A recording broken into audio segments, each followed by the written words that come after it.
بسم اللہ الرحمن الرحیم۔ ناظرین، ایک دفعہ کا واقعہ ہے کہ دو نوجوان مدینہ منورہ سے ترکی سیر و تفریح کے لیے گئے۔ ان کا مقصد اپنے جیسے دوسرے نوجوانوں کی طرح شراب و شباب کے مزے لینا اور مستیاں کرنا تھا۔ استنبول پہنچتے ہی انہوں نے سب سے پہلے کچھ کھانے پینے کی اشیاء کے علاوہ شراب کی بوتلیں خریدی اور ٹیکسی پر بیٹھ کر ہوٹل کی طرف روانہ ہوئے۔ انہوں نے شہر کے مضافات میں جا کر ایسا ہوٹل پسند کیا جہاں انہیں کوئی جاننے پہچاننے والا نہ دیکھ سکے۔ کاؤنٹر پر رجسٹریشن کراتے ہوئے کلرک کو جیسے ہی پتہ چلا یہ دونوں نوجوان مدینہ منورہ سے آئے ہیں تو اس نے عام کمرے کے ریٹ میں ایک VIP کمرہ کھلوا کر دے دیا۔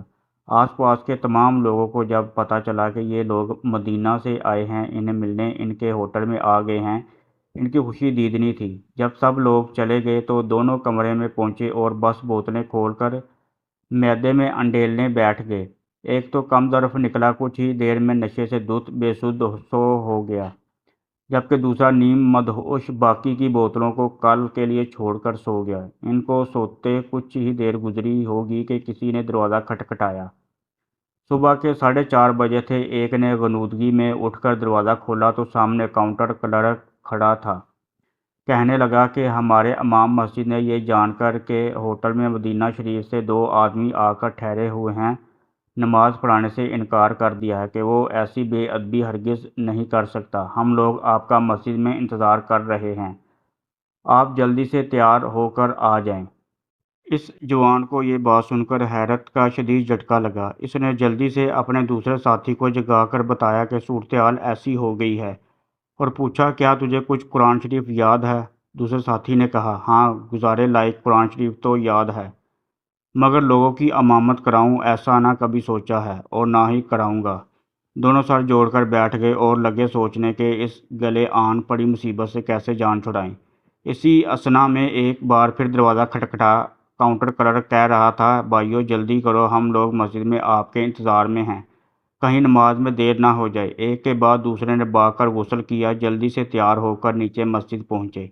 کیا دیکھتے ہیں کہ مسجد نمازیوں سے بھری ہوئی ہے۔ ایسا لگتا تھا لوگ نماز فجر کے لیے نہیں بلکہ مدینہ شریف کے شہزادوں کی اقتداء میں جمعے کی نماز کے لیے اہتمام سے بیٹھے ہوں۔ ایک جوان کہتا ہے میں مصلی پر چڑھا، اللہ اکبر کہہ کر لڑکھڑاتی زبان سے الحمدللہ رب العالمین پڑھا۔ نمازیوں میں سے کسی کی اس تصور سے سسکاری نکل گئی کہ مدینہ کے مکین دیار حبیب صلی اللہ علیہ وآلہ وسلم سے آیا ہوا اور مسجد رسول صلی اللہ علیہ وآلہ وسلم کا ہمسایہ انہیں نماز پڑھا رہا ہے۔ پھر کیا ہوا؟ کئیوں کے ضبط کے بند ٹوٹے۔ نوجوان کہتا ہے نمازیوں کے رونے سے میری ندامت کیا بڑھی کہ میں بھی رو پڑا۔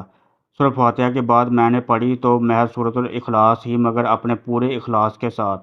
نماز ختم ہوئی، نمازی میرے ساتھ مصافحہ کرنے کے لیے امڑ پڑے اور کئی ایک تو فرط محبت سے مجھے گلے بھی لگا رہے۔ میں سر جھکائے کھڑا اپنا محاسبہ کر رہا تھا۔ اللہ نے مجھ پر اپنا کرم کیا اور یہ حادثہ میری ہدایت کا سبب بن گیا۔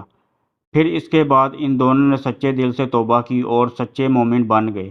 ناظرین، حضرت موسیٰ علیہ السلام کے زمانے میں ایک بہت ہی بدکار عورت تھی۔ ایک دفعہ وہ ایک جگہ سے گزر رہی تھی کہ اس نے ایک کتے کے بچے کو دیکھا جو پیاس سے مر رہا تھا۔ اس نے اپنا دوپٹہ پاس کھڑے کنویں میں لٹکایا اور جب کپڑا تر ہو گیا تو اس نے وہ پانی اس بچے کے منہ میں نچوڑ دیا، جس سے اس کتے کے بچے کی جان میں جان آ گئی۔ اللہ پاک کو اس کی یہ نیکی اس قدر پسند آئی کہ اس نے اس عورت کے تمام گناہ بخش دیے۔ ناظرین، ہمیں چاہیے کہ ہم اللہ تعالیٰ سے اپنے گناہوں کی معافی ضرور مانگیں۔ وہ بڑا کریم ہے، ضرور سنتا ہے اور بخشتا ہے۔